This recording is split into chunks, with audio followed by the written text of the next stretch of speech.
Oui, et la masse constitue une sorte de masse mouvante, un peu amorphe, sans tête, sans directive. Et au contraire, vous montrez que brusquement, l'essor des villes dans la civilisation occidentale a contribué à donner à la chrétienté, à partir du XIe ou XIIe siècle, une avance singulière sur ces villes musulmanes qui étaient restées à l'état grégaire. Est-ce votre avis, René Louis? Pensez-vous qu'on pourrait interpréter comme cela cet ensemble de conflits avec des fortunes successives qui ont opposé la chrétienté et le monde musulman pendant le Moyen-Âge? Oui, je crois que cette interprétation est tout à fait possible. Pour ma part, j'en reviens toujours à mes études actuelles. Je suis frappé dans la chanson de Roland du rôle que joue dans l'urbanisme des villes espagnoles musulmanes pour l'auteur de la chanson de Roland, les jardins, de magnifiques jardins. Quand l'émir Marsil est à Saragosse, il tient sa cour au milieu de jardins, sous des arbres précieux, parmi les fleurs et parmi les canaux d'eau vive. Et la même chose, Charlemagne, quand il a pris Cordoue, tient le fameux conseil de ses barons pour savoir s'il va rentrer en France ou pas. Il le tient également dans les magnifiques jardins que l'on évoque à Cordoue. Et je pense que c'est un trait véridique qui avait frappé les Français du XIe siècle. Est-ce que réellement les grandes villes, l'urbanisme de l'Espagne musulmane ne comportait pas de très beaux jardins? Tous les palais, on ne peut pas concevoir un palais d'islam sans de l'eau qui circule partout, même à l'intérieur des salles, et sans des jardins. C'est une caractéristique de l'architecture musulmane. Il est très certain que les grandes demeures musulmanes, au IXe, au Xe et au XIe siècle encore, étaient très en avance sur les demeures chrétiennes, infiniment plus austères, beaucoup plus renfermées, qui étaient encore des forteresses pour la plupart. Et ceci est si vrai que, au XIIIe et au XIVe siècle, les souverains espagnols se feront bâtir par des artisans musulmans au Mudéjar des demeures à la musulmane.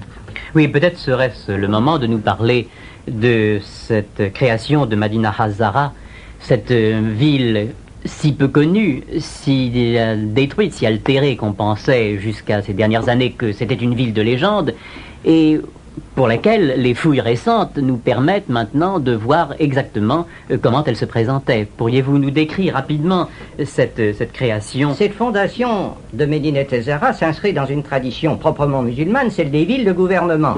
Le souverain s'éloigne de sa première capitale et se fait bâtir une ville de gouvernement.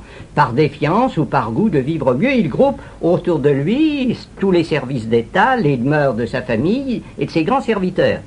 C'est ce qu'on appelle en termes marocains une cité marzaine. Les casbahs marocaines de Meknès, de Fès, de Marrakech étaient encore faites suivant cette très ancienne conception. Médinat az-Zahra a été une très belle chose. Médinat az-Zahra a été bâti au moment où l'art hispano-maurès va atteindre son premier et peut-être son plus bel apogée. Au Xe siècle. Au Xe siècle. Et cette ville a vécu très peu de temps. Elle a été ravagée par les Berbères dès 1009 et elle était enfouie sous la terre. Elle avait servi de carrière de matériaux.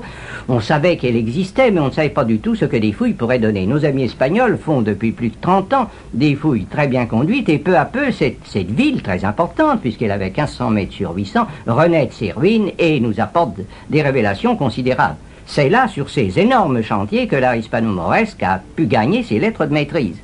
Oui, et on trouve tout de suite les caractères fondamentaux de cet art, c'est-à-dire la décoration de plus en plus symbolique et abstraite, qui fuit complètement le réalisme traditionnel des églises romanes, ou plus tard des églises gothiques. Et puis, on tend vers le décor pur, je crois, dans la composition générale. Ah, c'est du décor pur. La seule chose qui rappelle encore l'art antique, c'est la présence de l'acanthe. Et les artistes hispano-mauresques, dans leur sens du modelé, arrivent quelquefois à retrouver une apparence de réalisme. Et c'est absolument faux, c'est simplement un sentiment décoratif. Il y a là de fort belles choses.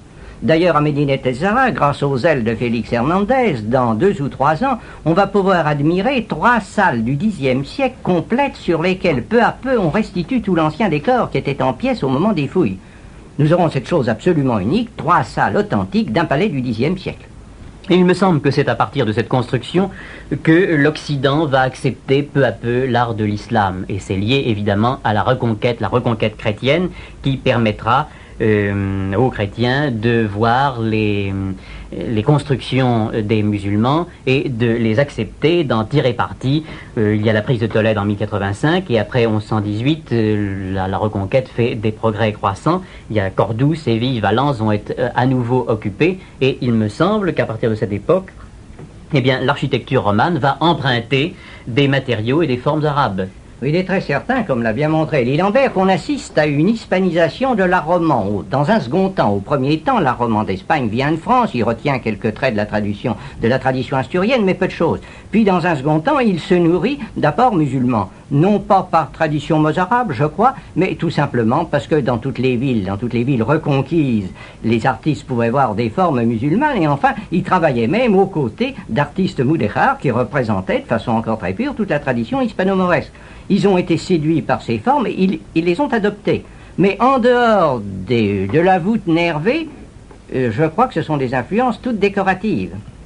Et dans l'immense floraison de la romance, sont des éléments très intéressants, très curieux, mais qui sont tout de même assez peu de choses. On a parfois exagéré. Mais il y a peut-être une autre influence à montrer, c'est celle qui fait alors là l'objet proprement dit de la sociologie religieuse, c'est celle des pèlerinages, et en particulier de Saint-Jacques de Compostelle, qui sera dans l'esprit des musulmans à peu près l'équivalent de ce qu'était pour eux la Mecque. Oui, il est très certain que le pèlerinage de Saint-Jacques de Compostelle a une énorme influence. D'abord, il a été la grande voie de pénétration des influences musulmanes qui étaient devenues des influences hispaniques. Et évidemment, pour les musulmans, le pèlerinage de Saint-Jacques a été quelque chose de considérable. Il est très certain que pour eux, Santiago devenait une espèce de Mecque chrétienne. Et vu de l'Occident musulman, ça n'était pas faux. Puisque oui, des foules énormes se déplaçaient pour aller jusqu'au tombeau de l'apôtre Jacques.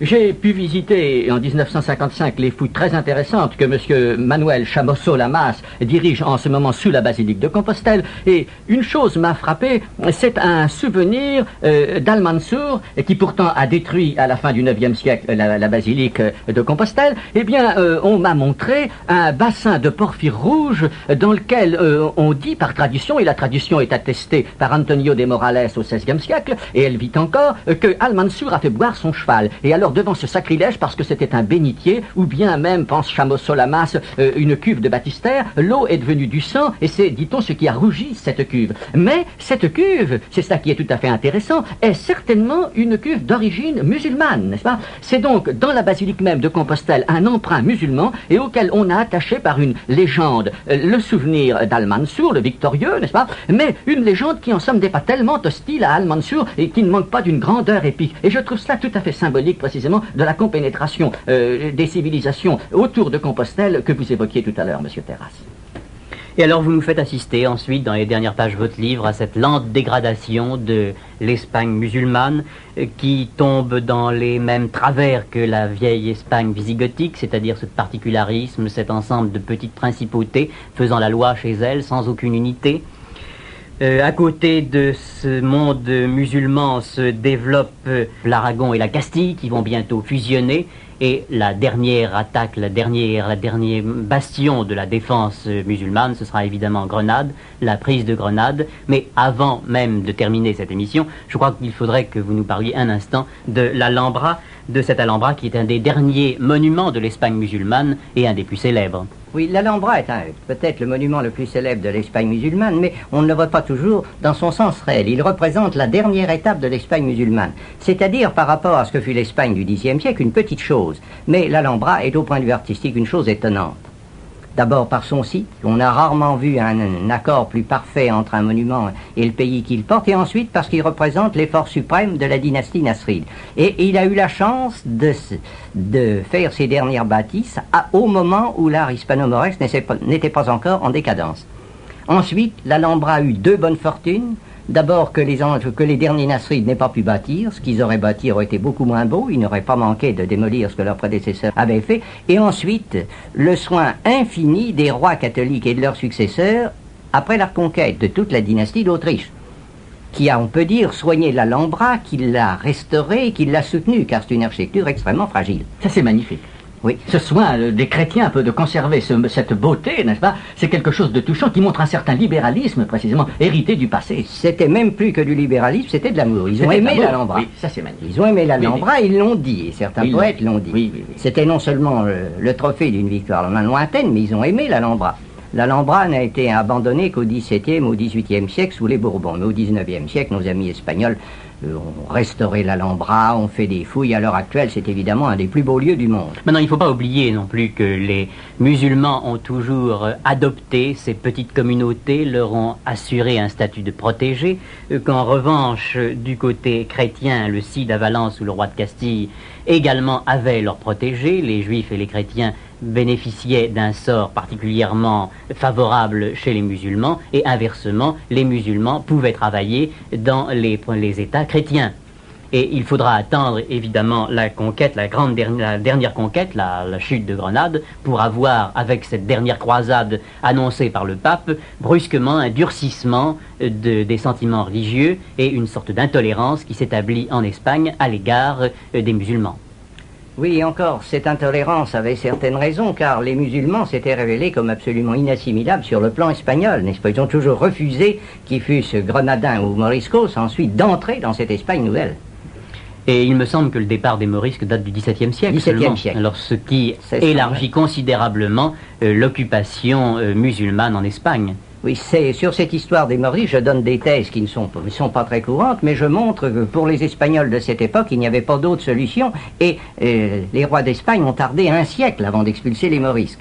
Pour eux, les Maurices, c'était une cinquième colonne, c'était d'abord des gens inassimilables sur le plan espagnol, enfin, c'était une cinquième colonne qui avait partie liée avec les Turcs, que l'on combattait sur tous les champs de bataille de la Méditerranée et au cœur même de l'Europe, puisque les Turcs sont allés jusqu'à Vienne. Ce qui fait que cette lamentable histoire des Maurices, au sujet de laquelle on condamne sans nuance l'Espagne chrétienne, a besoin, à mon sens, d'être revue et jugée. Je n'ai pas hésité à le faire. Et vous montrez bien en conclusion que finalement l'Espagne moderne, telle que nous la connaissons, s'est affirmée dans cette reconquête et que son unité, profondément une unité chrétienne, vous écrivez d'ailleurs, dans sa structure politique et dans son âme, l'Espagne s'est faite pour la chrétienté et contre l'islam. Sans aucun doute.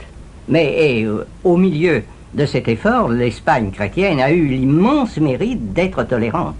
Et elle garde un reflet magnifique de la beauté de l'islam. Sans aucun doute.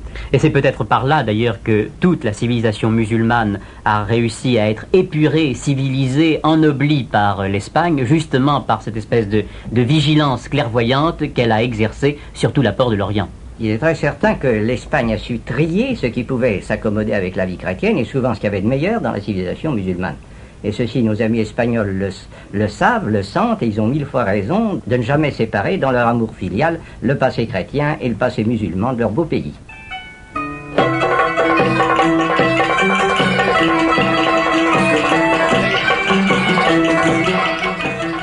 C'était l'Islam d'Espagne, avec Henri Terrasse de l'Institut, directeur de la Casa Velasquez, René Louis, professeur à la faculté des lettres de Caen, et Pierre Cipriot.